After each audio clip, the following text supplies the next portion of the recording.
အားလုံးပဲမင်္ဂလာပါကျွန်တော်ဒီနေ့ညပြမယ့်သင်ခန်းစာတော့ Excel သင်ခန်းစာလေးဖြစ်ပါတယ်ကျွန်တော် Excel မှာ Find and Replace အသုံးပြုနည်းကိုရှင်းပြပေးမှာဖြစ်ပါတယ်ပုံစံအနေနဲ့ကျွန်တော်ဇာတ်ကော့လေးတစ်ခုကိုဆွဲထားပါတယ်ဒီထဲမှာအကွက်လွတ်တွေရှိပါတယ်ဆက်ကွက်လွတ်တွေအဲ့ဒီဆက်ကွက်တွေကိုကျွန်တော်တို့ဒီမှာ3ညနဲ့အစားထိုးပြမှာဖြစ်ပါတယ်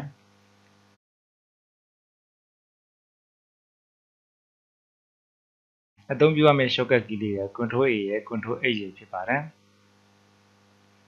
ဟုတ်ပြီအဲ့တော့ကျွန်တော်ဒီမှာဒီအကွက်လွတ်တဲ့နေရာမှာ3ညနဲ့အစားမထိုးပဲတခြားကြိုက်နေတဲ့ရာစကလုံးနဲ့လည်းအစားထိုးလို့ရပါတယ်ဟုတ်ပြီဒီထဲမှာကာစာချထားမယ် Ctrl A နေလိုက်ပါဒါဆိုရင်ဒါတစ်ခုလုံးကို select ပေးတော့မှာဖြစ်ပါတယ်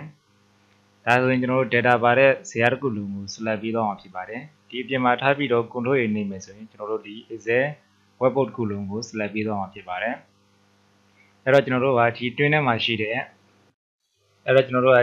မှာရှိတဲ့circle လွတ်တွေကိုပဲအစားထိုးမှာဖြစ်တဲ့အတွက်ကြောင့်မို့ဒီထဲမှာကာစာကိုအတွင်းထဲမှာထားပြီးတော့ Ctrl A နေလိုက်ပါပြီးရင် Ctrl A H ကိုနေလိုက်ပါဒါဆိုရင်ကျွန်တော်တို့ Find and Replace ဆိုတဲ့ပေါက်လေးထွက်လာပါလိမ့်မယ်ဒီနေရာမှာကျွန်တော်တို့က Find with ပေါ့နော်ကိုရှာမဲ့စကားလုံးကပါလဲပေါ့ကျွန်တော်ရှာမှာဒီထဲမှာ circle လွတ်ကိုရှာမှာဖြစ်တဲ့အတွက်ကြောင့်မို့ဒီထဲမှာ Find with နေရာမှာဘာမှမထည့်ရပါဘူး Replace နေရာမှာတော့ကိုစားထိုးခြင်းနဲ့3ညကိုထည့်မှာဖြစ်ပါတယ်အဲ့တော့3ညလေးရေးပြီးတော့ကျွန်တော်တို့ replay all နေလိုက်ပါဒါဆိုရင်ကျွန်တော်တို့ဒီအကွက်လွတ်တဲ့အားလုံးကို3ညနဲ့အစားထိုးတော့မှာဖြစ်ပါတယ်ဟုတ်ပြီနောက်တစ်ခုကတော့ကျွန်တော်တို့ဒီမှာတူတော့စလုံးတွေကိုဖယ်ထုတ်မှာဖြစ်ပါတယ်ဒါတော့ကျွန်တော်တို့က remove duplicate လုပ်မှာပေါ့နော်ဒီထဲမှာရန်ကုန်မန္တလေးဆိုပြီးရှိပါတယ်အဲ့တော့ရန်ကုန်နေလဲ2ခု3ခုထပ်နေတာဖြစ်ပါတယ်မန္တလေးတွေလည်း2ခု3ခုထပ်နေမှာဖြစ်ပါတယ်ဒါကတော့ပုံစံအနေနဲ့ပြတာပါတခြားစကလုံးတွေတခြား data တွေကိုတူနေတဲ့အခါမှာဒီ remove duplicate ကိုသုံးပြီးတော့လည်းဖယ်ထုတ်လို့ရပါတယ်ဟုတ်ပြီအဲ့တော့ကျွန်တော်ဒီထဲမှာ cursor ချပြီးတော့ Ctrl A နေလိုက်ပါဒါဆိုရင်ရေးထားတဲ့ data တွေကို select ပေးသွားပါပြီ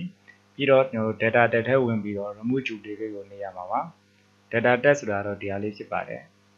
ပြီးကျွန်တော် remove duplicate ပေါ့နော်ဒါလေးကို click ပေးလိုက်ပါဘောက်လေးထွက်လာပါလိမ့်မယ် column B ဆိုပြီးတော့ပြတာက column B မှာရေးထားတဲ့အတွက်ကြောင့်မို့ column B ပြတာပါပြီးကျွန်တော်တို့ okay နေလိုက်ပါဒါဆိုရင်ကျွန်တော်တို့ဒီမှာတူတဲ့စလုံးတွေကိုအကုန်ဖယ်ထုတ်ထားပါပြီပြီး okay နေလိုက်ပါဒါကကျွန်တော်တို့ data tag က remove duplicate ဖြစ်ပါတယ်ဒါကတော့ကျွန်တော်ကပုံစံအနေနဲ့ပြတာပါတခြားနေရာမှာလည်းဒီပုံစံတွေကိုနီးမိပြီးတော့အသုံးချလို့ရပါတယ်ဟုတ်ပြီအဲ့တော့ကျွန်တော်တို့ဒီမှာ sheet 1 တစ်ချက်ပြန်သွားမယ်အဲ့တော့ဒီထဲမှာကျွန်တော်တို့ဘာကိုရှာပြီးတော့အသုံးချမလဲပေါ့နော်ကျွန်တော်ဒီမှာ click ပေးပြီးတော့ Ctrl A နှိပ်လိုက်မယ်ပြီးတော့ Ctrl A X ကိုနှိပ်လိုက်မယ်ဟုတ်ပြီအဲ့တော့ဒီမှာပေါက်လေးထွက်လာပါတယ် File with နေရာမှာကျွန်တော်တို့ရှာခြင်းနဲ့စလုံးတွေကိုရှာပါပြီးတော့ Display with နေရာမှာအစားထိုးပါအဲ့တော့ကျွန်တော် File with နေရာမှာကျွန်တော်ဘာကိုရှာမလဲဆိုစက္ကူကိုရှာလိုက်ပါမယ်စက္ကူကိုရေးလိုက်ပါမယ်ဒီထဲမှာစက္ကူတွေအများကြီးရှိပါတယ်အဲ့ဒါကိုဘာနဲ့အစားထိုးမလဲပေါ့နော်အဲ့တော့ထင်ရှားတော့ကျွန်တော်စာသားနဲ့ပဲအစားထိုးလိုက်မယ်ကျွန်တော်အောင်လို့ပဲရေးလိုက်ပါမယ်ပြီး replay on နေလိုက်ပါပြီး okay နေလိုက်ပါဒါကိုလည်းပိတ်လိုက်ပါဒါဆိုကျွန်တော်တို့စက္ကူရှိတဲ့နေရာအားလုံးကိုကျွန်တော်အောင်နေနဲ့အစားထိုးတော့အောင်ဖြစ်ပါတယ်ယခုပုံစံကိုနီးမိပြီးတော့တခြားကိုအစားထိုးခြင်းတဲ့နေရာလေးတွေဆိုရင်ကျွန်တော် Ctrl A ရဲ့ Ctrl X ရဲ့အသုံးပြုပြီးတော့အစားထိုးနိုင်ပါတယ် okay အားလုံးအဆင်ပြေပါစေ